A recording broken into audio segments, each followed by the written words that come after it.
দিতাছি মনে লারা দে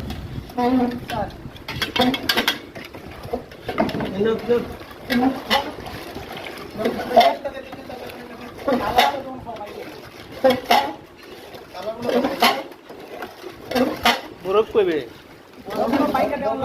বরফ লাগতো না এটার মধ্যে বরফ দিস না এটার মধ্যে বরফ দিবে এমোটান লবে এমোটানরা ইবানি ঠান্ডা আছে ইবানি যথেষ্ট ঠান্ডা বরফ এখানে 90 টাকা খরচা করেছো বড়ে না তেল এটা কিন্তু কইলে ফ্রিজের মধ্যে পানি তুই সস্তে আর বরফ এই এটা সব দিলা বরফ কাজ লাগা এই ঠিক আছে ঠিক আছে বরফ তো একটু ফটো করে দিবে তুই কি সাউন্ড দিবে এটা 800 কোটি দুধ থেকে আর পানিটা দে চিনি দিছ এনে মুড়ি পাই ও দো মুড়ি